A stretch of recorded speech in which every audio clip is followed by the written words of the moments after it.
name is Hamid Alba. I work for myself. Hello, hello.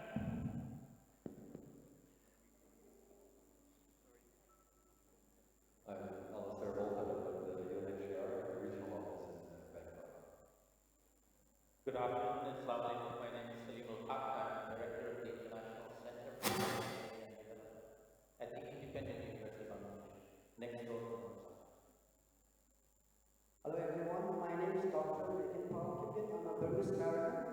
I currently teach in India OPT in the Global University as Associate Professor, Assistant Dean, and Executive Director for Center for Southeast Asian Studies. Thank you. Thank you very much.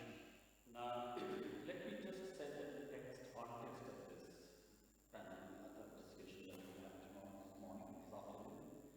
The first of all is that we are well aware that 85 use the reference from UNHCR.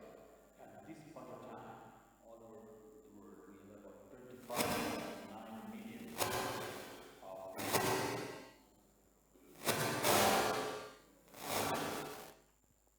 of refugees.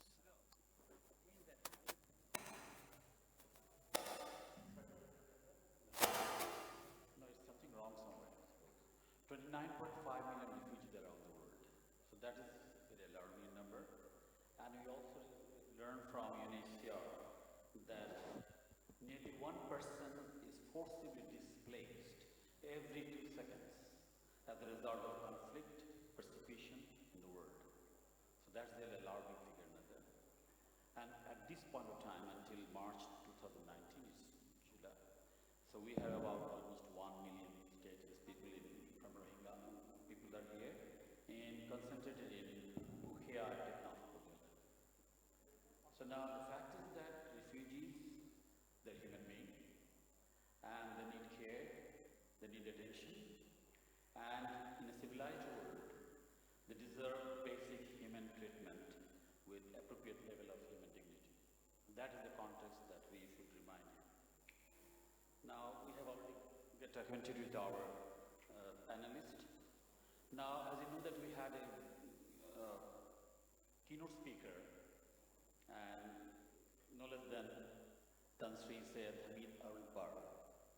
Now, I think we are passionately listening to his presentation, and if you permit me, Dr. Albar, I have drawn 9 points from your presentation, and I may not have touched some of those, but broadly 9 points.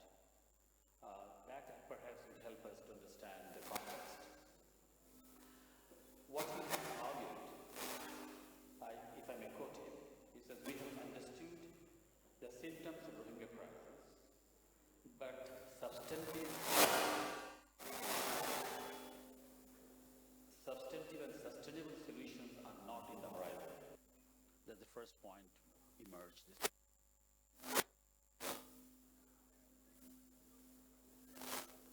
Second, we need to understand the concern of the Rohingya people as regards security and overall politics on Rohingya crisis. The second argument he made, observation. Third observation was, we need an international narrative than Myanmar narrative. Fourth, he also found that sustainable solution would depend on, I quote and unquote him, a proper understanding of the root causes. Fifth, he observed that solution lies in the realistic, quote unquote, honest and truthful understanding of the issue. Sixth, Dr. Albar again argues that there is space for the regional actors and also the global powers to devise a sustainable solution. Seventh, there is also a potential of forming a joint working group to negotiate with China and other key stakeholders.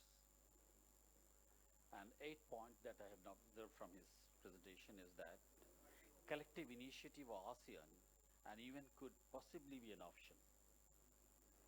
And finally, what I got from him, that he also mentioned that we should really explore the potential of implementing Kofi Annan report. And in his point of view, this was being carried forward further by our advisor to the Honorable Prime Minister, Mr. H.D. Mam. he also emphasized the need for unfolding the 5 points propositions being made by Honorable Prime Minister in the UN sessions. So this is the context. Now, having the context here, now we have panelists. So we would request our panelists, starting from the left, maybe, that all right, this is the context. Now we are looking for a sustainable solution of the problem. So from your expertise, experience, and your professional background, what are your views and take given the context of a sustainable solution? And let me remind the audience that Honorable Secretary, Foreign Secretary, has said that he will listen all of this, including the questions, and then he will take the floor. All right. So shall I start with Mr. Marshall? Thank you. This is really a $1 million, maybe 20 years question, which I don't, which I don't have an answer to. Really, I'm being very honest. I can tell that how things can go sour from here. Like what is the solution? I don't know, but what is not the solution that I can probably share a few points. One is, even if we talk about 200 people a day repatriation, considering the population growth in the camp, we are actually looking at more than 20 years of time for repatriation of the entire population. So 200 people a day, 1,000 people a week, 52 weeks is roughly. So that needs to be somehow, factored in. So we probably need to prepare ourselves to be able to, address this in a timely fashion. It cannot be done quickly, and the confusion that whether this entire population can leave within 2 years or 20 years, I think is creating a, I would say, uncertainty in the mind of Rohingyas, in the mind of respondent, and it creates an uncertainty among the people. So this is one thing, uncertainty and hopelessness, that can make the situation sour. My first point. Second point is, not that the Rohingyas are not fleeing the camp. There are media reports of 200 people per day fleeing the camp. Why people are staying? Those who are staying, because that's the best option. The food is available, treatment is available, and so on and so forth. So they cannot get a better livelihood by leaving the camp. This can change if the international attention to this crisis goes away. Currently, we have, I don't know, 35–40% of the GRP funded. If it next year, if it is less, the funding, lack of the care can hamper the hopefulness, if you may, or can make alternative livelihood more attractive, which may drive some of the Rohingyas or make it more lucrative for Rohingyas to try and go out of the camp. And if that happens, then the able-bodied men will go out first.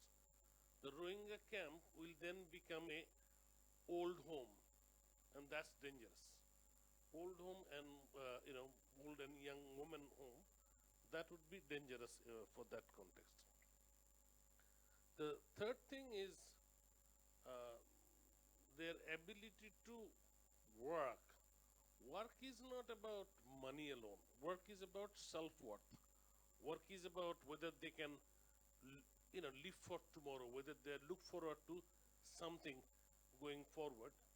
If that is not allowed, now I'm not saying that we just give them work willy-nilly, and so I'm not talking about what is sustainable in the long term. I'm saying if we don't do it, then it becomes unsustainable. If they can't work, if they don't have tomorrow to look forward to, then there is every possibility that it can become sour. It can become, that we have seen in many refugee conditions context globally.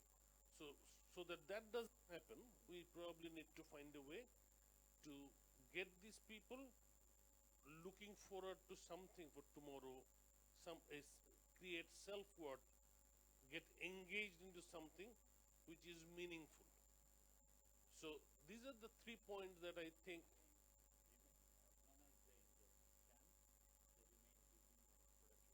engagement. So if this three doesn't happen, I'm afraid that there can be elements, anti-social elements, anti-state elements, who can use this community, uh, take advantage of their hopelessness, their lack of direction, their lack of tomorrow, and get them involved into activities which we don't want. Thank you. Thank you very much. It's definitely, I would say, even more than $1 million question. It's at least a $5 billion question, and that's just so far.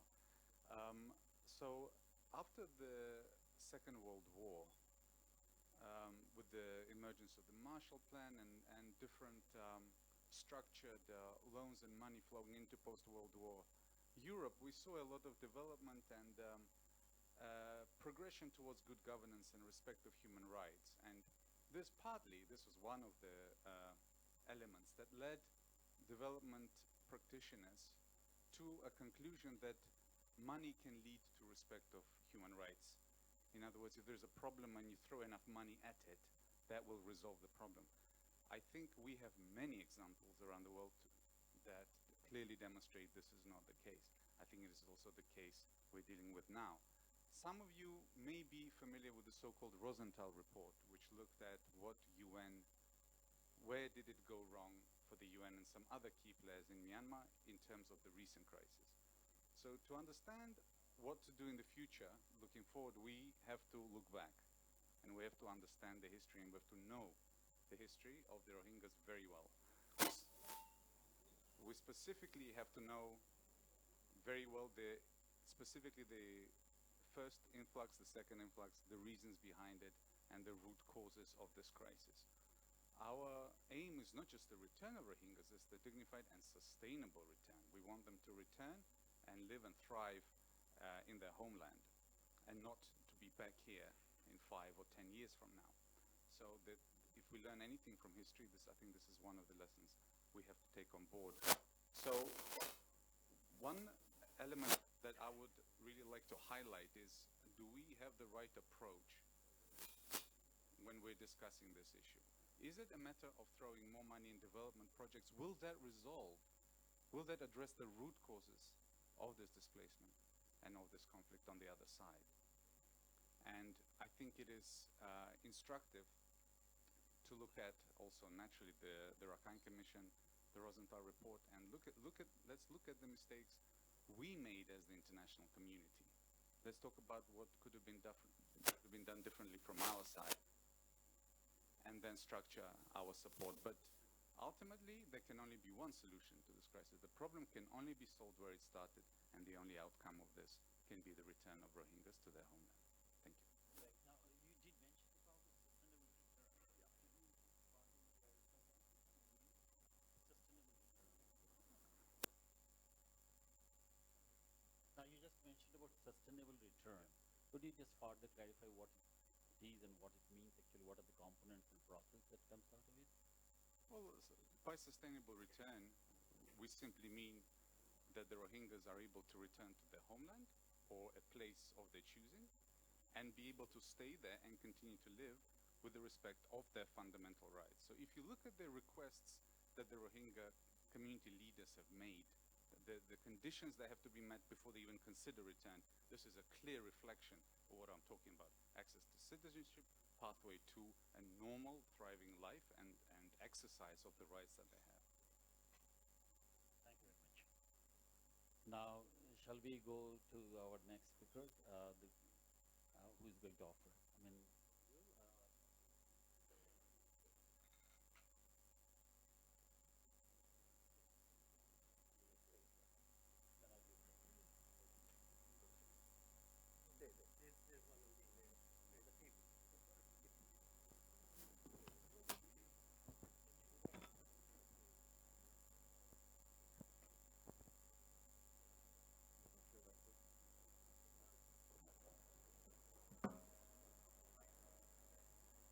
Very good, thanks.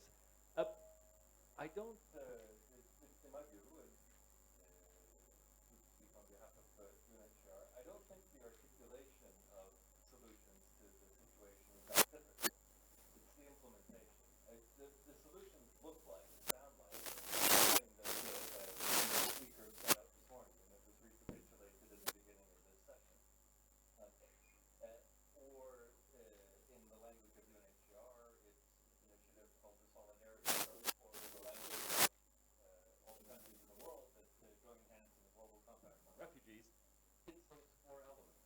It's easing the pressure on Bangladesh.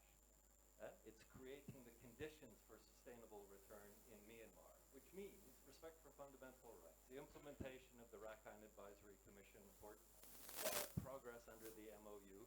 It's a matter of political will and really addressing things.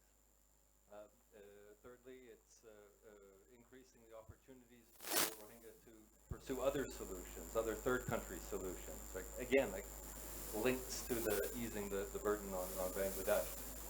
And it's about self-reliance, right? So that people are better equipped when they do go home, as the principal solution, to look after themselves. So I don't think there's anything mysterious about what needs to happen. The difficulty is making it happen. The voluntary return that's been agreed to by Bangladesh and Myanmar should be completed by the end of the year, and that's clearly not going to happen. But why is that not happening? Myanmar points the finger at Bangladesh and says they're holding the Rohingyas hostage and holding them back. That's clearly not the case. The refugees tell us and tell anybody who will listen that they want to go back, but they're afraid to because the security guarantees aren't there, and the things to which they're entitled, like the home that they have not been raised, and basic human rights are not guaranteed. So that's where I would leave it. We know what to do. It's a question of getting it done, and I think fresh ideas are needed there. But the essence of the problem is known to us, and it hasn't changed. Thank you very much. Let me give you a little bit of where I'm coming from before I give you my analysis of what we need to be thinking about in this context. So I'm an environmental specialist, and I work particularly on climate change. Neither of these are primary issues with regard to the political context in which we are looking at the Rohingya situation in the Cox's Bazar region of Bangladesh.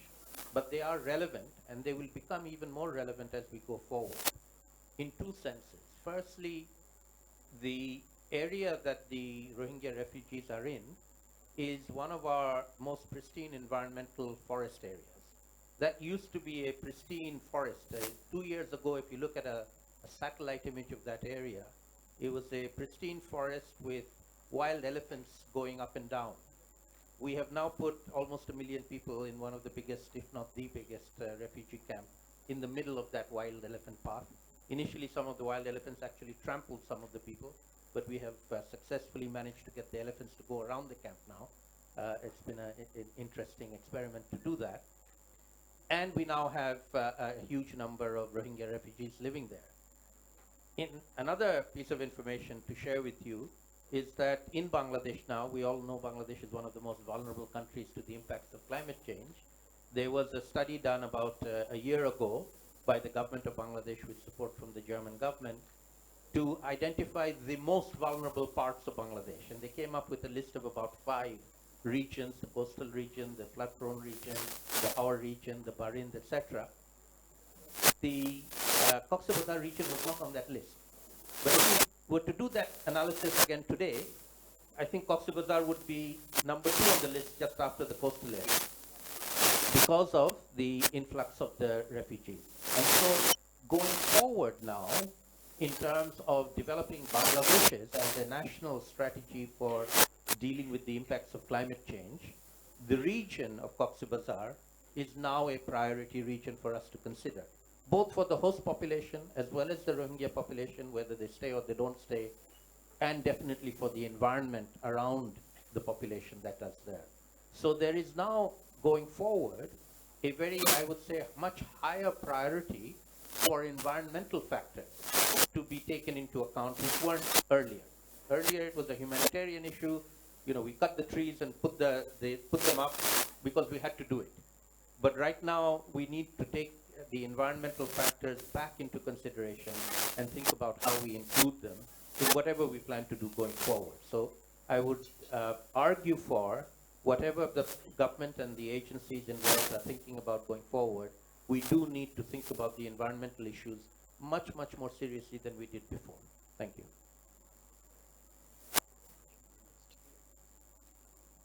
Please. It is always difficult to speak as an academic, but I would like to be realistic here, and I would like to bring a different perspective than any other speakers on the panel. Because I was born in Myanmar, so I know pretty much about the perspective of the Myanmar people and its government. Let me start off with the 1978 and 79 exodus of this Rohingya population. That was the first wave, major wave of exodus. Then we saw 1991, 92. Then again, 16, 17. It's been about that major exodus of this population. And today we hear from the UN estimates that there are over 1 million Rohingya refugees in Bangladesh. And now I'm going to give 3 possible avenues or solutions that we should explore. This is purely based on the paper I presented just before this panel. I was presenting a paper on Myanmar perspective on the Rohingya crisis.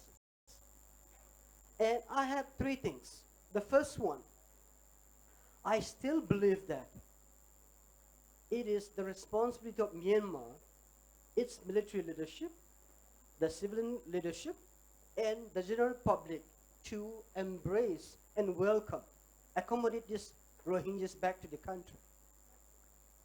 And I think if this happens, this would be the best possible solution to the Rohingya crisis. But at the same time, I'm not very optimistic about this happening. Why? I have already mentioned 3 stages or 3 major exoduses. Then here is the second component. And a few years ago, in fact 2 years ago, the then UNHCR chief, now who is the present Secretary General of United Nations, in response to the Burmese President Thein Sein, he said, Rohingyas are not eligible for resettlement because they do not fit into the definition of refugees which are to be resettled at that country.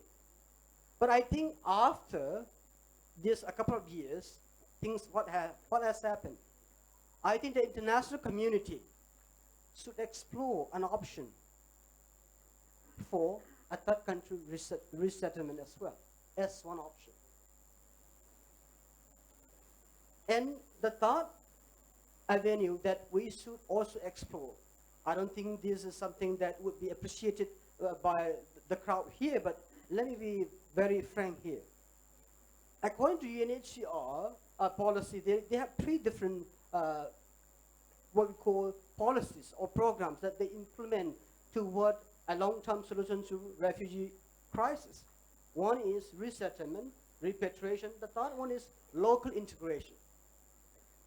And I don't know whether every one of us who are gathered here today believe that over 1 million population or refugees would really be going back to Burma. So is there a possibility we should explore maybe some kind of local integration as well? I know this may not be a good taste to many of you here, but I'm not saying that either of these 3 should be exclusively pursued.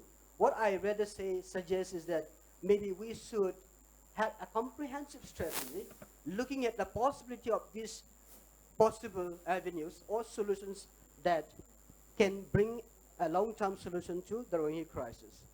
And I know it's hard and it's sensitive, And of course, it's controversial, but I think as academic, this is what I see. In fact, I just published an article in London by Journal of Muslim Minority Affairs. The title is "The Rohingya Crisis: The Centrality of Identity and Citizenship."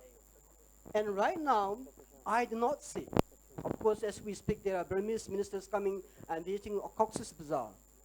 I do not see a serious political will from the Myanmar leadership to bring these people back to the country. Maybe they would bring some, but not all of them. That's according to my very honest academic analysis. Now, Shlim, once you've done a summary.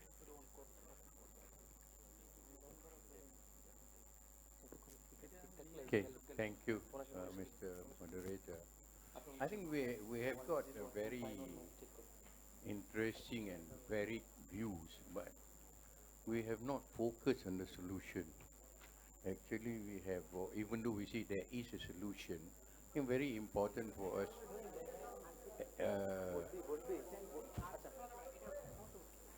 us to look at the issue. One is whether all that we are suggesting, methodology, the approach, whether it is pragmatic or not. One, if it is not pragmatic, what is doable? I think you have come up with one suggestion, doable, in our colleagues' view. The doable thing is for local integration. Of course, there is the simplest method to adopt, absorb. But I'm worried if this be the approach that any government takes, or any other ASEAN country takes. ASEAN is a very multicultural, very diversified country. Then there will be other crises where we will be pushing our people out, and they will land in another country, and we say let them be integrated. So I'm a bit concerned about that. And I think that also will take us away from accountability and responsibility. And that is an important issue. And I know that I think Myanmar will not implement the agreement between Myanmar and Bangladesh. That's my view. I may be totally wrong, because they feel this is a good way out. The best thing is to drag the issue for a long time until it is not given attention to, and Bangladesh will be the sufferer. So I think another important issue that you have brought up is the political will. I spoke to the president of the interfaith in Myanmar. And I met him and had a discussion. He said to me, these people are not our people. If you're so interested on them, why don't you take them? And if you're so interested, we have got a country that has offered to resettle them. Gambia wants to take, the president of Gambia comes, sometimes he come up with fantastic approach about quick solution. So I said, Excellency, revered, monk, I think you see that they are not from here. Let us look at the geography and history of the world. History of the world has been new geographies are created.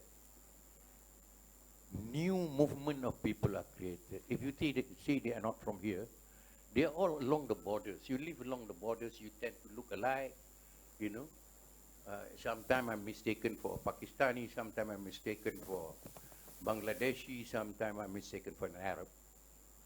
But that's the nature of human being. We all originate from Adam and Eve. So, but if he says, you say Rohingya are not from here.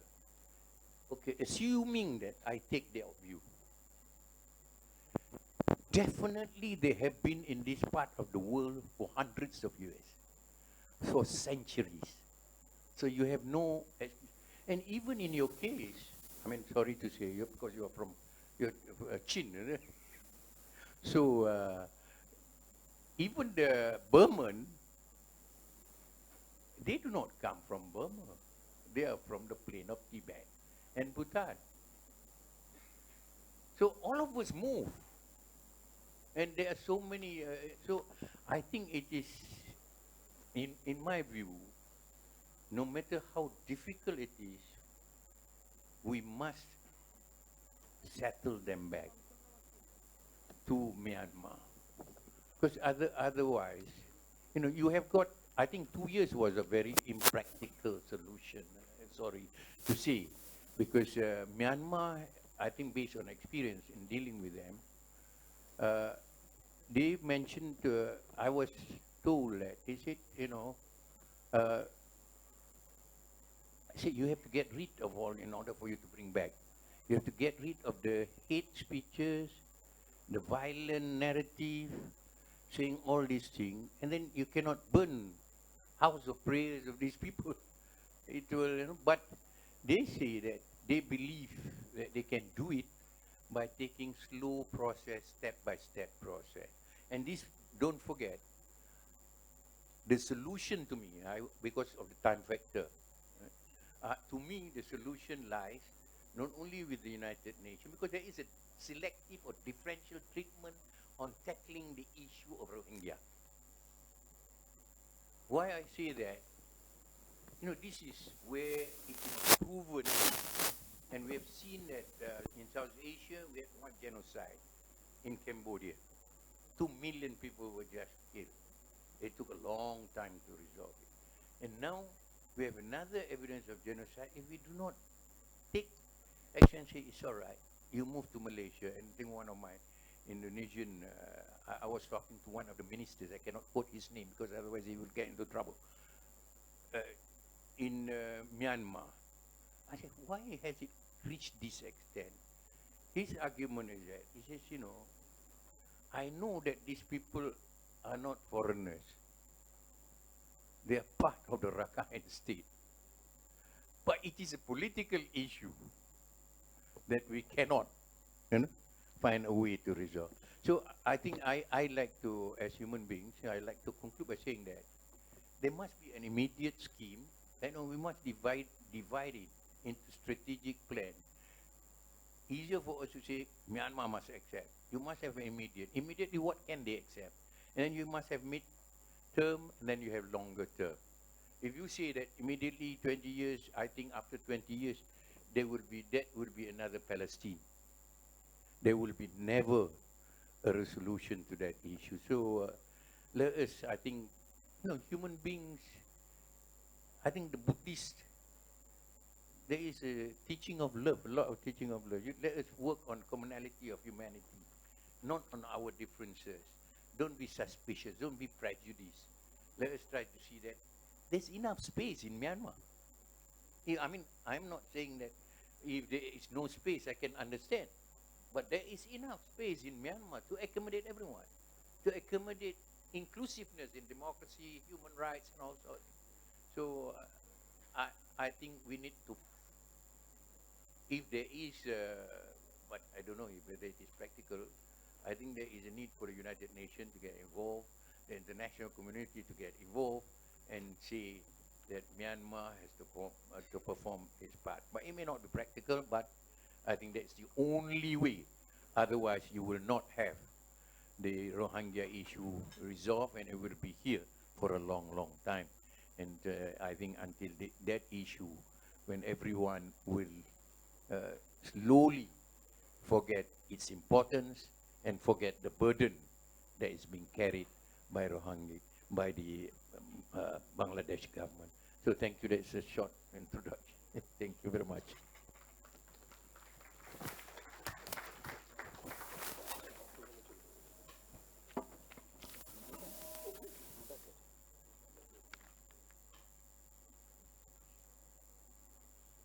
The Honorable Secretary prefers to use the microphone over there, and we are going to do that.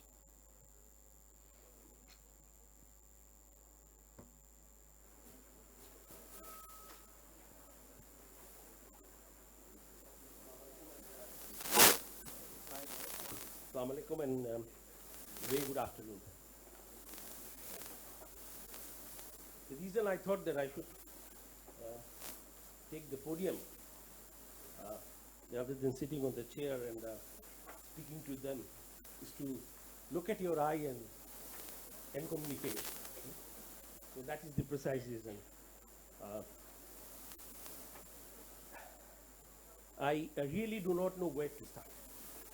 But let me give you some of the things that I need to say before I speak. I'm a civil servant, so representing the government of Bangladesh. So I will naturally use certain limitations and discretion in terms of saying which I normally say when I'm in one-to-one meetings, either with the Myanmar officials or with the Rohingyas or with the Secretary General.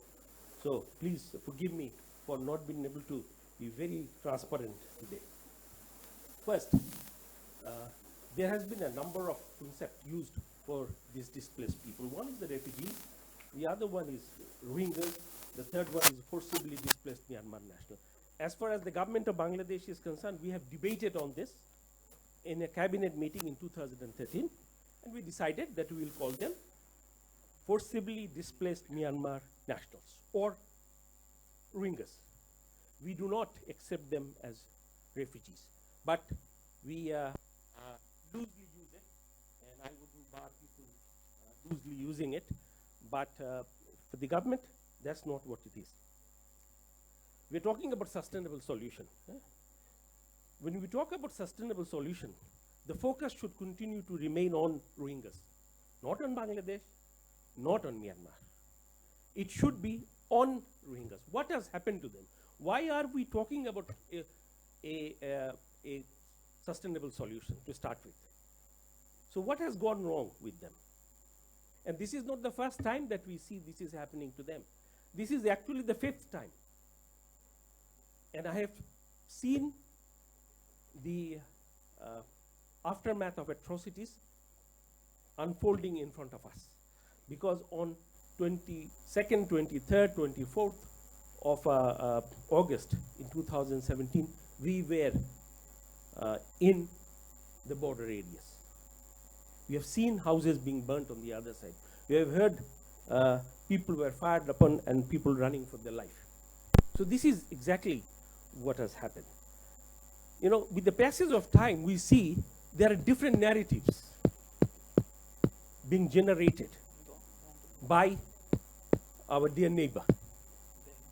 So that's where you have to look at. Do not deviate from the focus. There are a couple of issues that I will deal with it. First, with the local integration. And I'm very happy that our distinguished minister from Malaysia, former minister, has rightly pointed out that local integration could be an option, but is it a preferred, morally acceptable option or not? It is certainly not. Where goes the accountability? This is where we possibly have made mistakes in the past. They have came in 78, 79. We thought that we will settle it by returning this 200,000. We did. Then they came again in 92 and 93, and we again thought that we'll be able to solve it. But we almost ignored the whole issue of accountability, the justice, the abuses that have taken place in Myanmar. And the result is that now we are facing a bigger problem. So what is the bigger problem? It is a very complex, fast-changing problem, both for Rohingyas and for Bangladesh. That is why we were so concerned. It's a formidable challenge. We started off things with humanitarian crisis. People are leaving and they will go back the way it happened. So the Prime Minister decided to use this border and welcome them so that they can be looked after him, protected, and then in an appropriate moment we send them back. And that is why in November we went to Myanmar to find a solution to bilateral. But look what had happened. All agreed that they have to go back. We were in different countries. And they said, oh, there is a strong political will in Myanmar to take them back. Of course, there is a strong political will in Myanmar. But if you look at the reports, both internationals and some of the report that has recently come out of Australia and Canada, that they are actually buying time. Somebody already did mention. So, under these circumstances, what kind of a solution that we are looking at? And as I said, that we are not looking at local integration. Now, what Bangladesh did in terms of, since it's a policy colloquium, I'll share as to how we gradually upgraded our response, policy response to the issue. First, we thought it's a humanitarian issue. Immediately, we realized after seeing this unfortunate group of people that it's a human rights issue. 1 year into the history, we realized it is a geopolitical issue. So it is a mix of human rights issue, humanitarian issue, and a geopolitical issue. It is indeed taking shape where geopolitics of this region will go through fundamental changes. You know, this is an economic environment I will share with you. Because of the Rohingya crisis, our foreign policy has gone through twists and turns. Things that we are doing now, we have never done in the past. That is what is happening to Bangladesh. It is not only in terms of environment, it is not in terms of burden, but in terms of very nature of the state is going through a change. That's where the solution lies. So this time when we realize that it is a fluid situation, it is a huge atrocity that has taken place. And it reminded us of 1971. I don't know how many of you were born in those days, but I, as a young kid, have seen a pond full of dead bodies. It always reminds me of 1971. That's how I see them, 1971. So I said, we were possibly unfortunate that nobody came forward to look at our genocide. Why not we at least try and get a justice for this group of people if something has gone wrong? So we decided, and our Prime Minister agreed, after long discussions, that we will take it to the international forum, the highest international forum. And that's what she did. In the UNGA, she made a statement that this is ethnic cleansing. We didn't say genocide. We said ethnic cleansing, so keep the response to its limit. And also, 5-point plan, and we try and get support from the multilateral bodies. There wasn't many or much. You know, my IOM colleague has already mentioned that how UN has utterly failed in Myanmar to stop these atrocities. Now there's a report available. We can go and read it. And that things could have been better if UN would have taken precautionary steps. Now, we have not kept our policies only confined into the UN. We realize that possibly Security Council would not be able to have a united voice to bring in a resolution and a punitive action. So when the ICC, International Court of Criminal Court, decided suo motu that they would like to use their jurisdiction, 1903, although Myanmar is not a party, and came to Bangladesh, we had a long debate. You know, I sometimes listen to the talk shop in the television and realize that I wish I could go in public and tell them that what we have been doing for so long. Because people think that we are inactive. We are not. So we had a long debate within ourselves. Should we allow ICC to come in and look at these atrocities or not? And finally, the Prime Minister decided, looking at our 71 story, that we will allow ICC to come in. So ICC has already established its jurisdiction. So that is the question of accountability. And it's not easy for a state to allow ICC to come in and look at another neighboring state. Not only that, there was a name of Gambia, rather very loosely.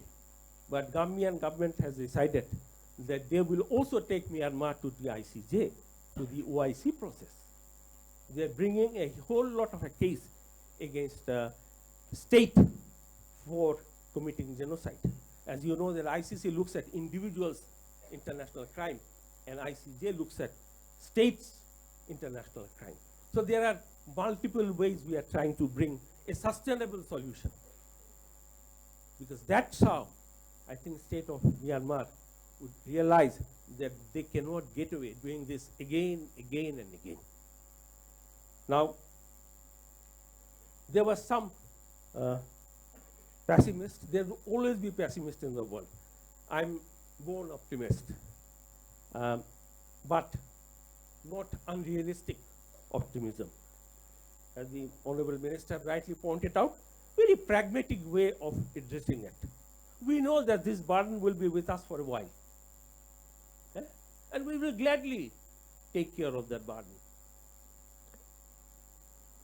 But by doing it, we will also establish a new name for Bangladesh. That Bangladesh doesn't shy away when it comes to international peace, justice, and accountability issues. That is very fundamental in our foreign policy.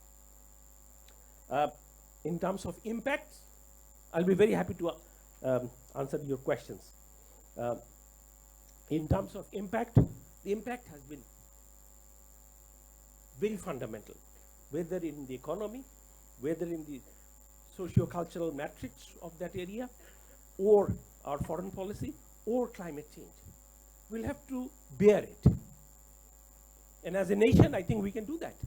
Because nobody else did it for us in 1971. I wish some countries stood up and said that, you know, something has gone fundamentally wrong in the then East Pakistan, in Bangladesh. People need to look at it. Nobody did. So at least we should not shy away from doing it.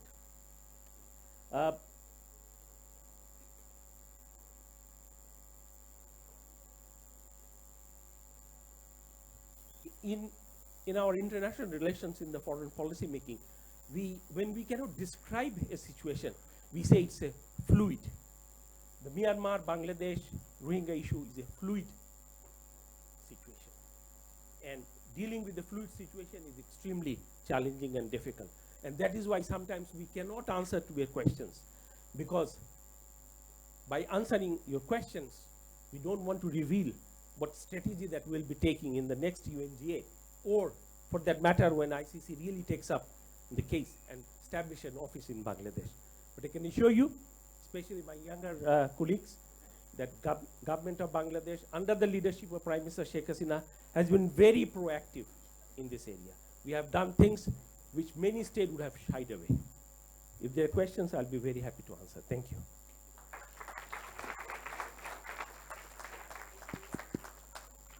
Thank you very much, Honorable Secretary. Now, we have, the floor is open. You can ask a question. Please let us know exactly for whom this question is specifically, so that that particular respondent can come up forward very precise to answer that you expect. The floor is open, and we'll continue, say, maybe about 15-20 minutes for that, and then we'll wind up.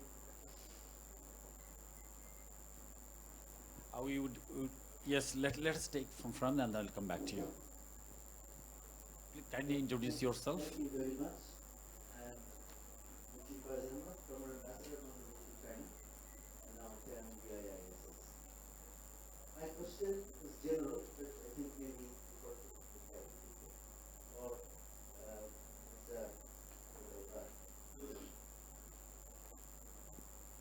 I think the points about what the real solutions are very well. There is no option but to push for the real solution, which is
So the question is, who give the guarantee of this And sector? where That's the two prime places. question. Yes. One is the transit camps as well as the permanent solution.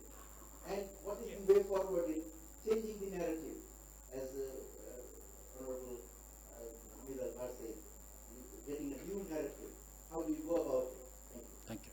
So two questions. The first one is who guarantees, then second is who true new narrative of the situation. So I will take one more question over there, and then we'll come back to.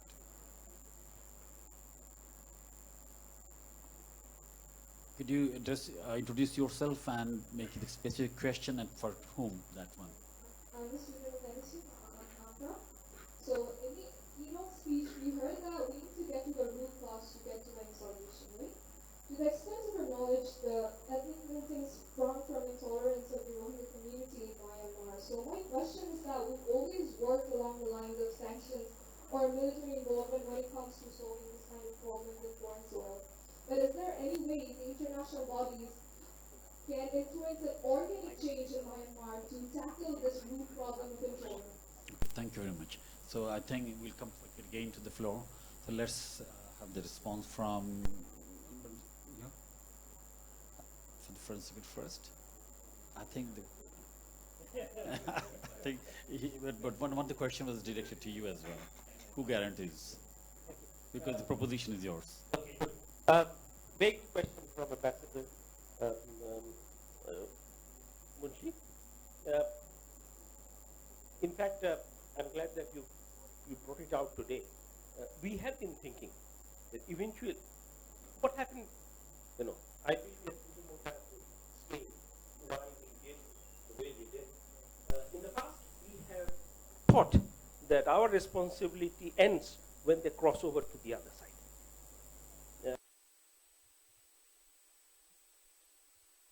I'm not saying it. But this time we realize that it doesn't end with their return.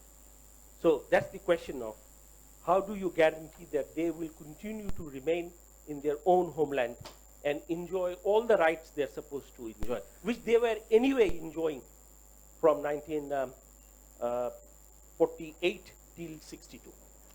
It's not that these people have always been different. They're not like Palestinians. It's different. And it's not that the Arabs, along with the Palestinian, launched a war against the Israelis, and the end result was they lost terribly, and this was the consequences. Here, that was not the case. It was a very well-planned, thought-out marginalization of a group of people. And it was not only Rohingyas. They have 134 minorities. They have always struggled with these minorities. They have never been in peace within themselves. This is a state which has never been in peace. They have always been fighting, whether it is under a democratic government or a military government. Irrespective of the nature of the state, they have always been fighting among themselves. Fighting among minorities, whichever way you describe. Currently, they are not only fighting or killing Muslims, they're also killing their own Buddhist, ethnically different population. Go to Thailand, go to Laos, go to China, you will see how people have been pushed out of their own homeland where they have been living for ages. So, the guarantee. The first focus of ours was, let's go to the Security Council. See whether Security Council, because Security Council is the guarantor of peace and stability globally. That's what we decided in 1945. So the Security Council, because the way it works, it could not bring out a resolution. In fact, in this folder, I have a draft of a resolution which, as a pen holder, UK drafted and circulated. And they worked on it for 3 months. But there was no consensus because of particularly 2 countries, I'll not name them. So that draft still on the table. And that actually considers punitive action against the state of Myanmar for doing what they did to the Rohingyas. So that's still live, but in the absence of that, what we thought that let's look at an alternative in terms of guarantor. The other alternative is, and this is very new, is called independent inquiry mechanism. That is the other way of saying that if a state has really abused their own nationals, and created a huge exodus, then these need to be documented by the UNGA, well, IIIM process, and then you keep it, and at an appropriate moment you bring a case against that state. So we went to the UNGA, and UNGA has actually brought out 2018 a IIIM mechanism for Rohingyas, for Myanmar. And also, Secretary General has appointed a special representative to deal with it. So that's the other guarantor that we are talking about. But at the end, who is supposed to protect their own people? There is something called R2P, right to protect. State is fundamentally responsible to protect its own citizens. Also citizens who are sort of expelled from the other country. And that is why the refugee concept came in. That's why Bangladesh, even if it wish, tomorrow cannot push out the Rohingyas, because it, as an international entity, it has certain responsibility to the international community. That's from where its guarantee comes. The guarantee is an international moral standing that would be compelled to Myanmar to deal with it. So we're looking at all the possibilities, both in terms of Security Council and non-Security Council mechanism. In terms of root causes of intolerance, very good question. I know our young colleague has been trying to provoke us in terms of other options. I can assure you that we have looked at all options.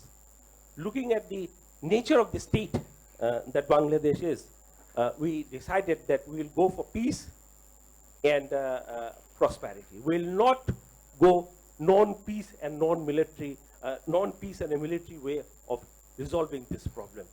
This is not something which would be able to stabilize our region. You know, this Rohingyas, and that's why I sort of allude you to a question that it is a geopolitical issue. It has always been a geopolitical issue. This is where two big powers of Asia met.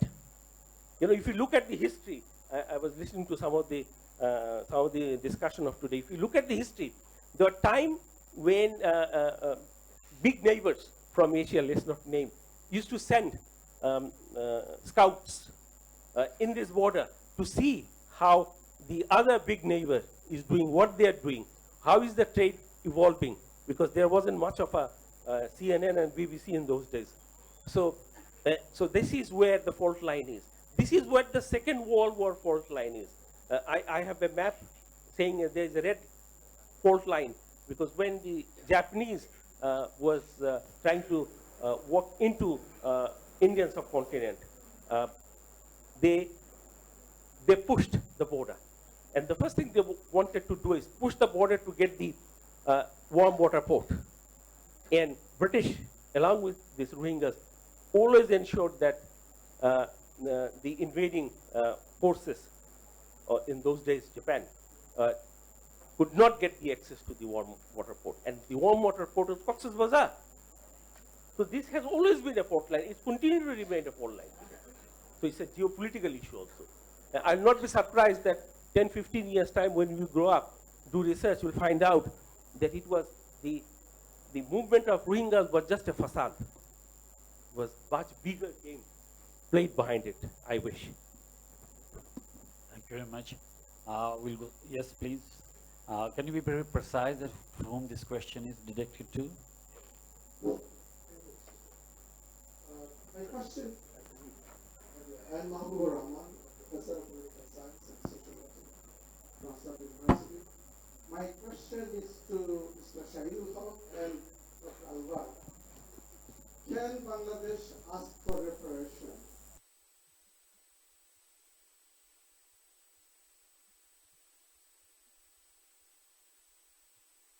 It could be a joint effort on the part of Bangladesh and Myanmar to ask for that we can go to court of justice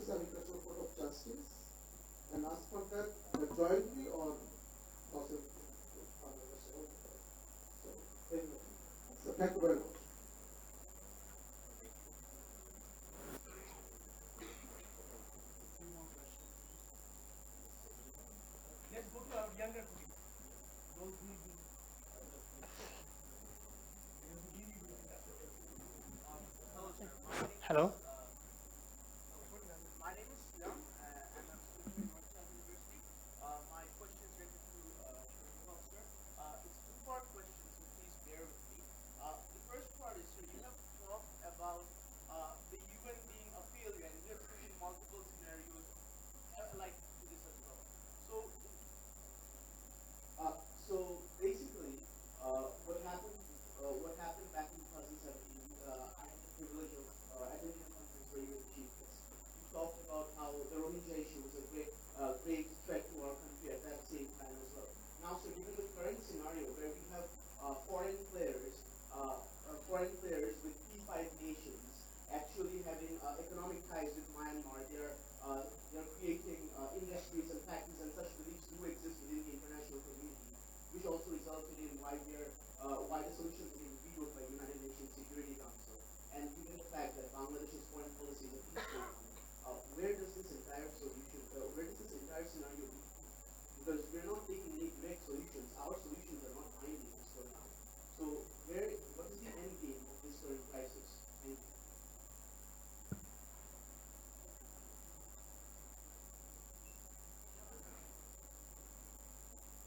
Hello. May I ask another question? I'm Sharif, graduate student of International Relations, University of Chittagong. My question is especially to Salimul Haq sir. We know that because of Rohingya influx, there are a lot of environmental implications. So what the global regimes are doing on it and our national strategy to recover the environmental destruction, please.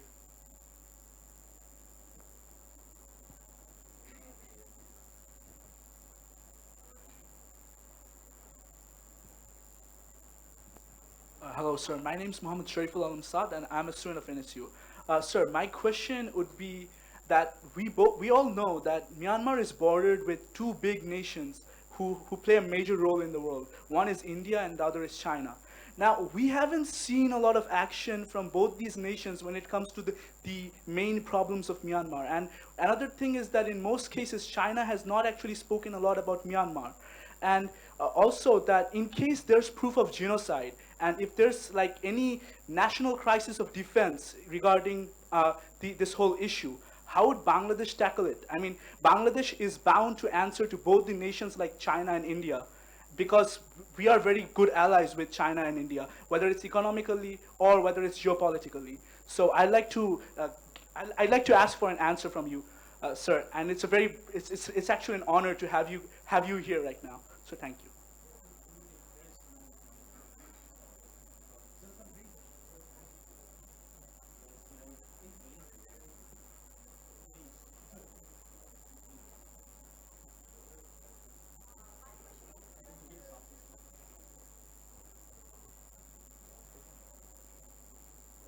My name is Simon Khatun. I'm associate professor of Jaffna University. My question is to the Foreign Secretary, Mr. Shahab. It is understandable that the repatriation is the most important concern for Bangladesh, but the reality is we are having Rohingya for more than 4 decades. So when we are operating the programs for Rohingya, for example, for education and their ability to go to work and earn for themselves instead of feeding Rohingya for decades. So is there any midterm plan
Assalamu alaikum, sir. My name is Jawad Rahman and I am a student of North South University. My question is, there are many among the Rohingyas who want to dwell in Bangladesh. They have been stated it in many public or mass media, and who want to stay here, they have been habituated with these surroundings of Bangladesh. Many of the families are comfortable enough to call this place their home. What is the plan? What is the plan about them? Would they be given a choice to take whether they can stay here and take part in the population mainstream of Bangladesh, or they will be sent back to Rakhine State again? Thank you.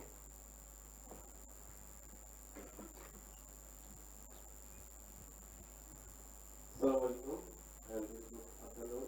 My name is Abdul John. I'm working in Apple Foundation. I'm also operating in some sort of scientific certificate. My two questions. One is, sir, do you think this community is ready for national security?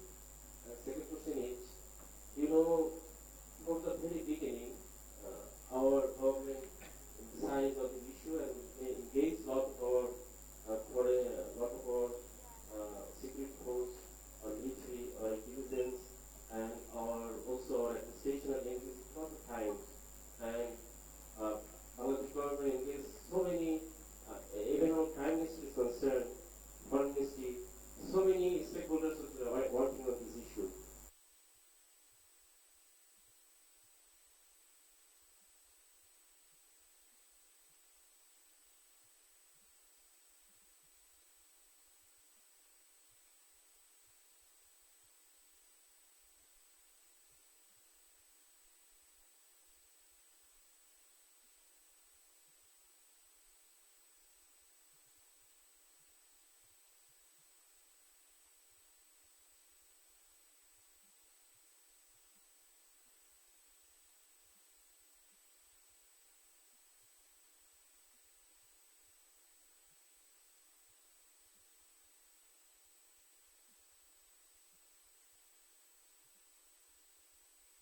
Here, can you say that it's just transferring burden from their country to your country? Is it? Okay. Thank you. Are they transferring their burden to our country? Well, all right. So, okay, last question that we'll take now, and then we'll come back with B. Yes, please, introduce yourself. Sir, I'm Mutasim from North South University. So my question is that amid this great humanitarian crisis, I see this as a big financial victory for Bangladesh, as a lot of monetary aid is coming from the international community to my country. So will it be good for our country to keep the Rohingyas in our country for a while so that the money keep coming in? Do you have any idea how much, what is statistical terms, how much, what is the amount that perhaps you think is coming in? I don't have an exact data, but I'm just stating an opinion. That's a very interesting dimension. Thank you. I see. Okay. Well, Shahidul is saying that it's a kind of a Myanmar narrative maybe coming in one of the media, most probably. Well, but he'll answer that later on. So we'll stop right now. And any question for there? Yes, please. My name is Mohammed Hussain. I'm currently a student of Oxford University. I think Myanmar wants to fight against us. The reason is they already done enough for the war. Also, while Rohingya came in Bangladesh, that time they broke our airspace. So my question is, there is a lot of Rohingya in our country. I heard some of them are agents. So my concern is our security is under threat, and we are a small country. We have a limitation force. All right, security is under threat. That's it. Any more? Yes, please. Hi, I'm Fahim Hussain, a professor of Arizona State University, and I do research with access to information for the FDMNs and displaced population in general. I actually have a question for our guest from the specialist of Myanmar. From our honorable guests, we have heard that there is a history of conflict with the minorities within the state of Myanmar, the federacy of Myanmar. So what do you foresee for the future generations? Because the country has opened up again in terms of education, in terms of this inclusion. So in future, this may not happen. Of course, we are going to solve it, God willing, but how to avoid it? Because things are going to go on.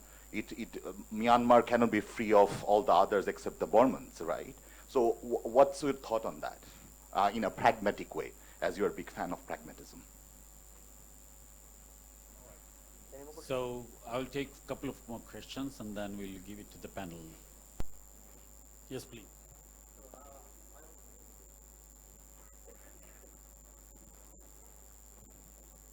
Thank you very much.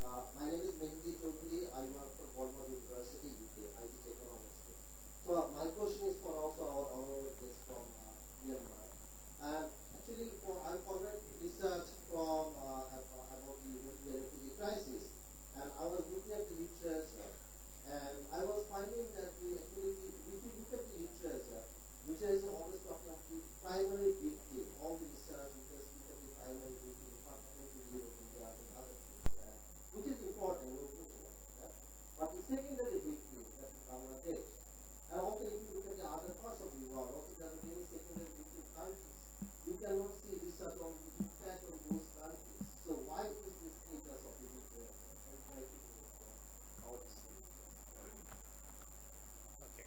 So we shall stop it now, and then I will give the floor to Dr. Salimullah. First question you can start, and then we can take your.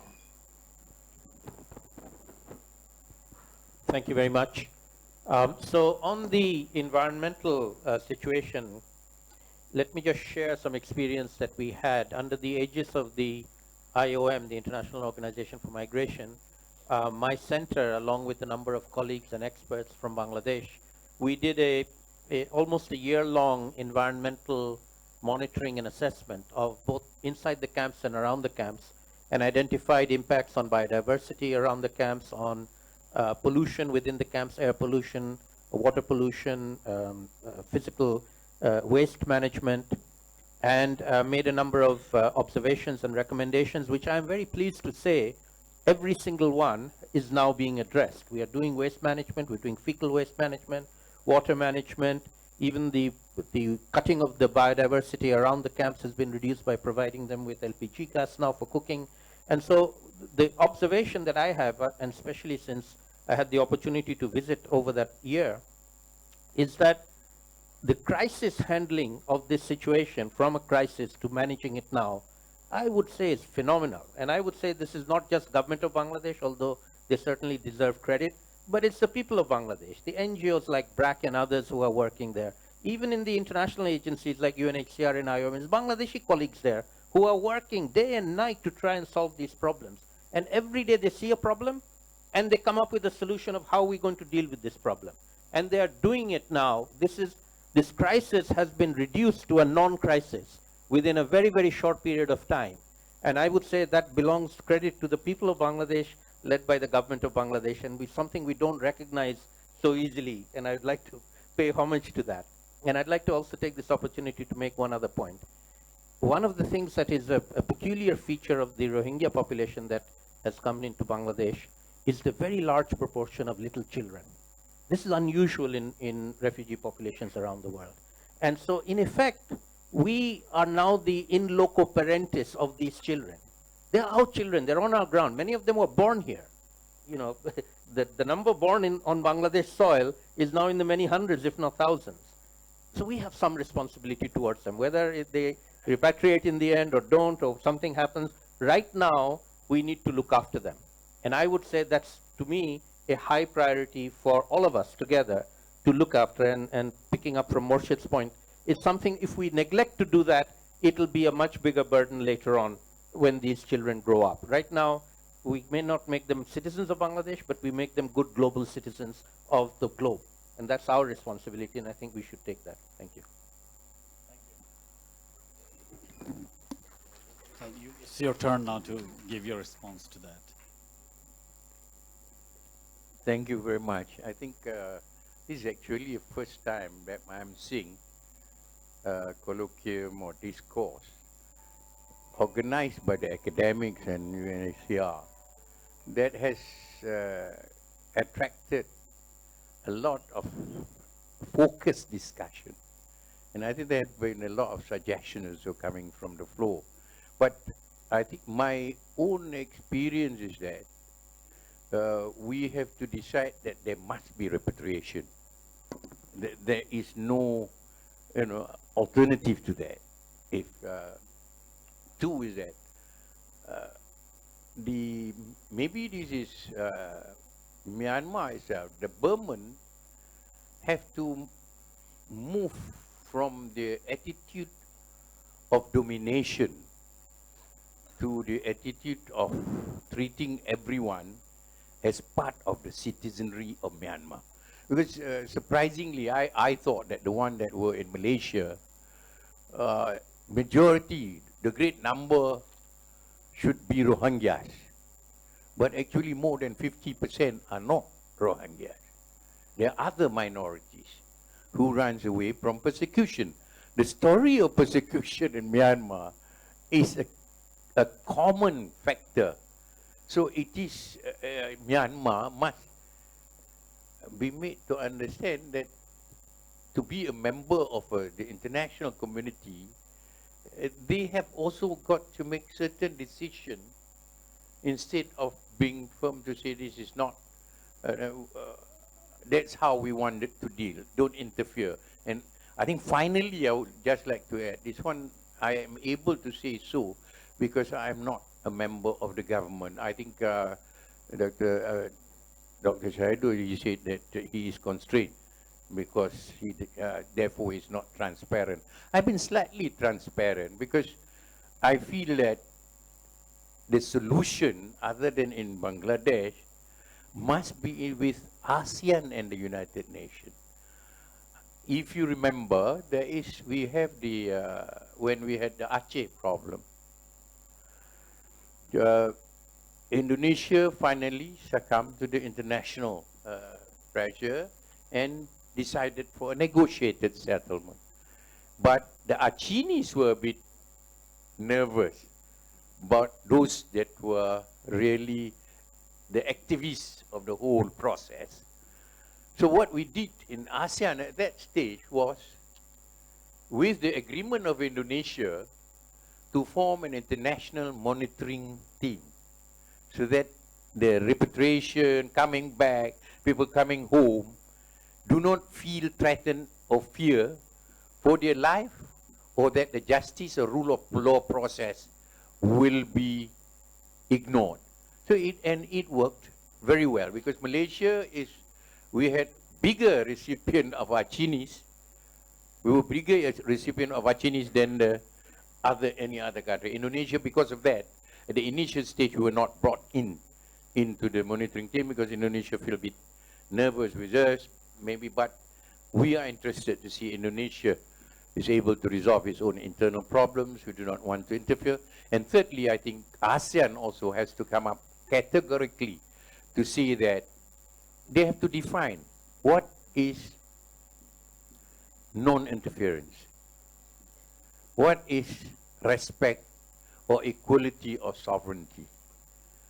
If it is inside the country, it's okay. But this one, there is an overflow. It is no longer that particular country internal affairs.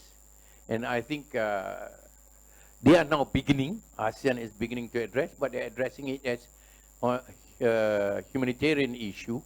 I would tend to agree with Dr. Shaidu to say that this one is a geopolitical issue, and geopolitical issue you need to look at it deeper, and I think we should actually encourage and make Myanmar feel comfortable to be a citizenry of the world, not of itself.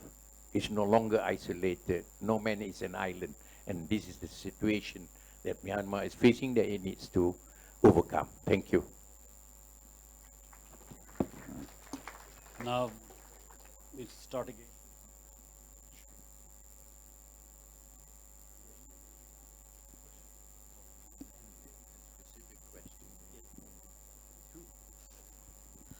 All right, let me respond to your question. Let's go back to history a little bit. Myanmar at the time was called Burma, gained independence from the British on January 4, 1948. Then, before the country got independence, they were already struggle for independence, or let's say autonomous state, or let's say greater autonomy. Different people call it different way, or self-determination. Then once the country gained independence, that did not happen. Initially, some of the ethnic nationalities, we did not call minorities at the time, they struggle for what they call independence from the mainland Burma. But that did not happen. Then, as time goes on, these days they no longer talk about independence or let's say self-determination. They rather use federalism, which is the most talked about a topic in Myanmar these days. In fact, I just published an article on a quest for federalism in Myanmar by Rolex from UK. If you get a chance, you can read that. What happens is that initially they were fighting for independence, but as time went on, they shift that movement into a more what I call federalism structure, where power is divided, delegated to states. Then, as you may know, the government has organized what they call the 21st Panglong Conference. Then they have held several times now since the Deng Xiang era. But so far, the most challenging question or issue that is most difficult to deal with is the question of federalism. And I want to be optimistic here. Definitely, there has been conflict. As our foreign secretary, I met him last year, University of Dhaka, on a similar conference. What happens is that there are 3 stages of struggle in Myanmar. Number 1 is people who want democratic rights. That's the majority Burmans. And the second groups are states. They would like to have greater autonomy in their areas. The third group is ethnic groups which do not have their own state and strive for that recognition. I mean, there is one more layer. Let's say there are groups of people who would like to be recognized, such as Rohingya. So they are the 4 layers of struggle within the country. And the hope is that eventually we will see a full democracy. For those of you who study politics and international relations, you would know a hybrid regime, or let's say democratization process. In Myanmar, we have what we call a hybrid regime, which is an incremental democratization. It's not a full yet. It's still a country in transition. And I would like to be optimistic here that at some point, someday, we would see a democracy where the rights of ethnic minorities are respected, which is not happening yet. Today, you see the Arokans, they are fighting on their own territory. The Kachins are fighting. The Karens, or name it, every ethnic minorities are fighting for this greater autonomy. And let's hope that this eventually is recognized and the government is giving them the rights they deserve. And coming to your question, if I remember correctly, you are talking about why importance is not given on secondary literature, right? I mean, secondary victims. I think if I may disagree with you here, I am a specialist on Myanmar and also looking at the broader Southeast Asia and Asia Pacific. But it depends on what your interest and what your objective is. For example, my interest is on Myanmar. I have published 3 books, for example. I focus on the political aspect of the issue. And I look at the ethnic minorities versus the central government. But there are some people, some scholars who focus on the role of international community, or maybe the second country or the third country which deals with those problems. So it depends on who you look at and what your interests are. Definitely there are scholars out there who are looking at second victims or secondary victims.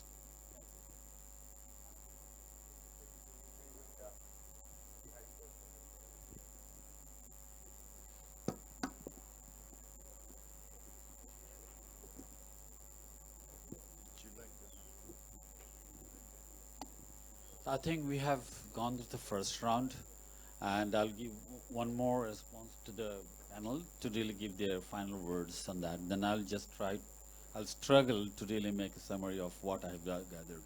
Maybe about 10 to 10, 12 points that I have gathered from here. Thank you.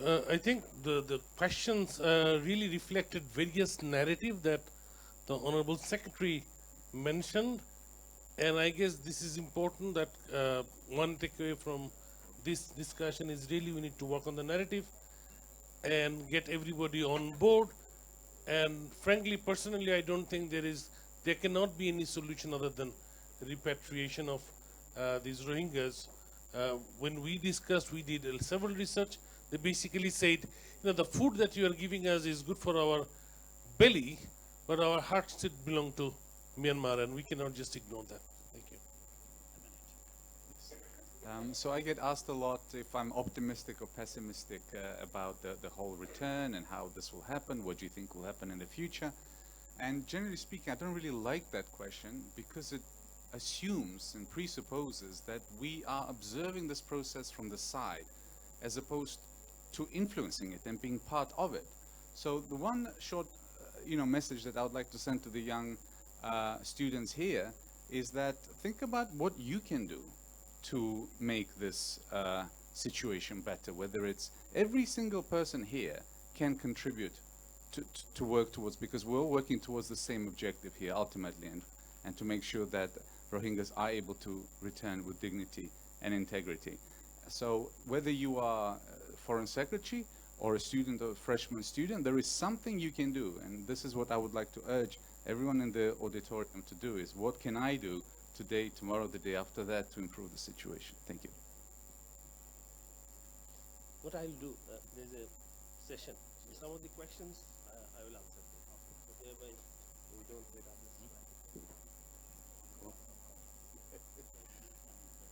I think I just have got very, very short points that I want to mention.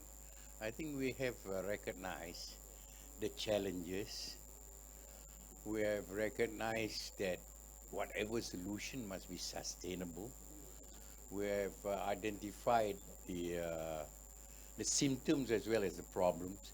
So two things that is important for us to move forward. And I think this was mentioned by my colleague just now. I think two things that will ensure its sustainability and success. That is implementation. We almost know what these are the things that we need to do. And the other thing is coordination. Otherwise, there will be overlapping, all of us trying to do. So we need two important issues that we need to tackle and manage the whole crisis until it comes to a satisfactory end based on humanity and justice. So thank you.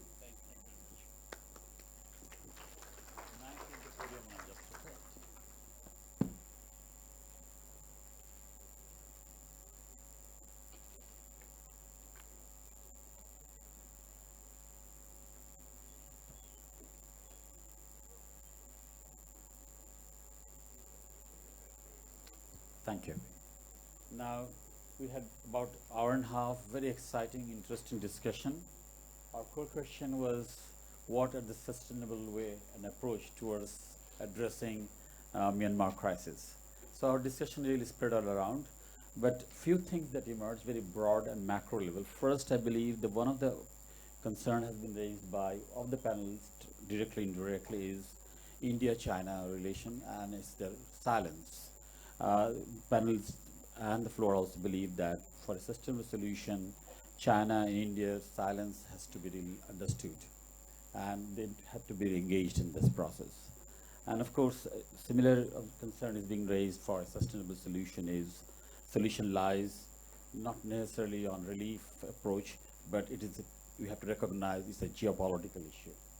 That's the important. And some of the observers from the panel and also from the gallery raised the concern that for them it looks like UN has been ineffective. Exactly the word has been used.